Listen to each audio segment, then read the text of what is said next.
নমস্কার, Bengali kitchen ব্লগে আপনাদের আবার সবাইকে স্বাগত। আজকে চলে এসেছি আরও দু রকম রেসিপি নিয়ে। আজকে করব বীরভূমের একদম প্রচলিত একটা রেসিপি, সাদা আলু পোস্ত, আর সাথে থাকছে থানকুনি পাতার বড়া। আশা করব আপনাদের রেসিপি দুটোই ভালো লাগবে। প্রথম থেকে শেষ পর্যন্ত অবশ্যই আপনারা আমাদের সাথে থাকবেন। আমি আলুটা কেটে নিচ্ছি আলু পোস্তর জন্য। আর মামি, তুমি পোস্তটা বেটে ফেলো। পুরোটা দেবো না? অতটা লাগবে না, একটু কম দাও। দেখো, আরেকটু দাও। হ্যাঁ, ছেড়ে দাও।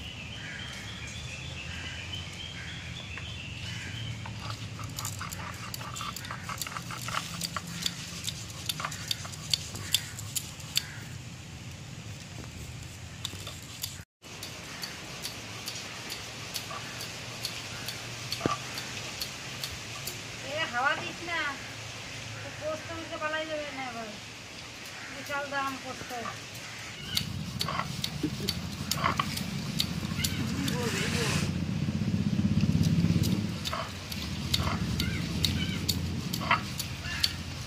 যা সবজির দাম বেড়েছে, তবু আমাদের বাড়িতে এদিক ওদিক এটা ওটা লাগানো হয় বলে অত অসুবিধা হয় না। কিন্তু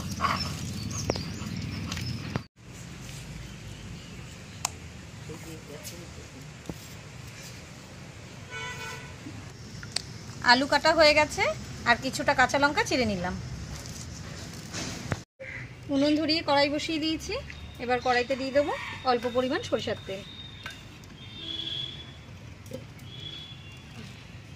তেলটা গরম হয়ে গেছে, তেলের মধ্যে ফোড়নে দিয়ে দেবো দুটো শুকনো লঙ্কা আর অল্প পরিমাণ কালো জিরে।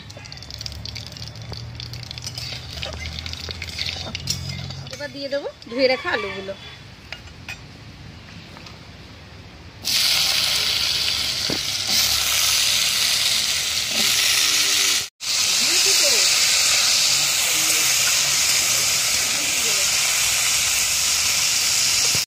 এবার দিয়ে দেবো স্বাদ অনুযায়ী লবণ আর চিড়ে রাখা কাঁচা লঙ্কা। ভালো করে মিশিয়ে নিয়ে আলুটা সেদ্ধ হওয়ার জন্য কিছুক্ষণ ঢেকে দেবো।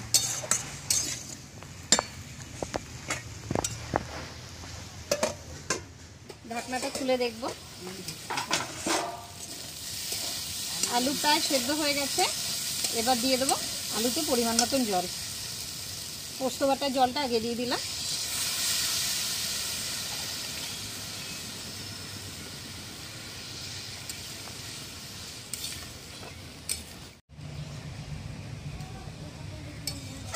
এবার নামিয়ে নেব। একদম সহজ পদ্ধতিতে কিন্তু এই পোস্তটা বানানো যায়। দেখুন, নামিয়ে নিয়ে আমি এবার বেটে রাখা পোস্তটা এর মধ্যে দিয়ে দেবো।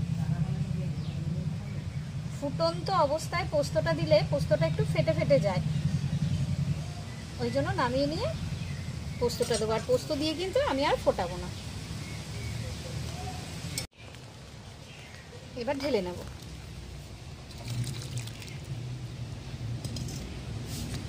আর দিয়ে দেবো এর উপর দিয়ে অল্প পরিমাণ কাঁচা সরিষার তেল। এইভাবে পোস্ত খেতে কিন্তু একটু অন্যরকম স্বাদ লাগে।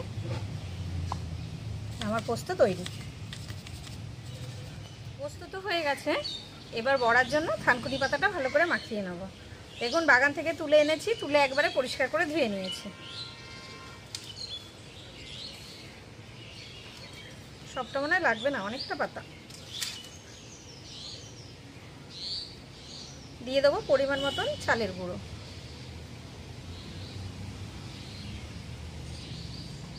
বেসন,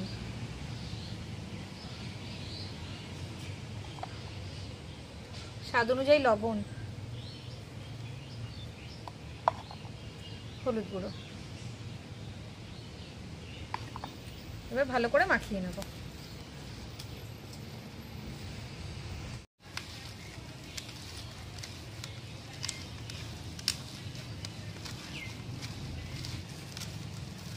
আমার মাখানো হয়ে গেছে পাতাটা। এবার আমি কড়াইতে তেল দিয়ে দেবো বড়া ভাজার জন্য।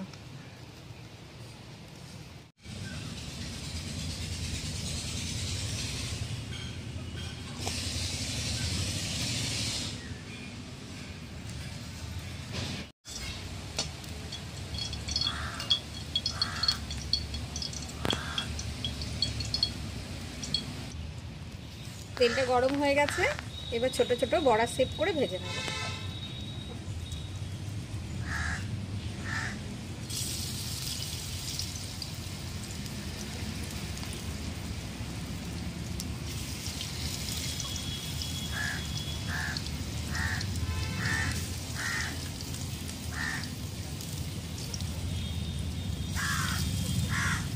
গাছে মানে কাঁঠাল পেকেছে জানো তো, কাক ঠুকরাচ্ছে।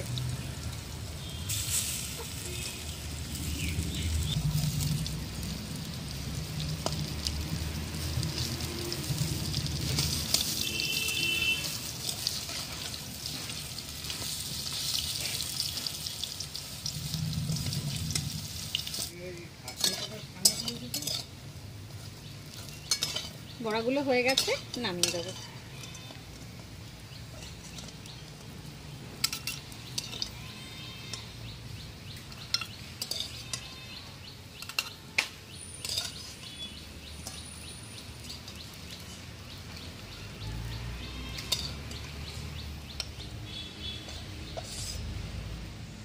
এই বর্ষায় মুচমুচে বড়া আর এই পোস্ত রেসিপি আপনাদের কেমন লাগলো অবশ্যই কমেন্টে জানাবেন।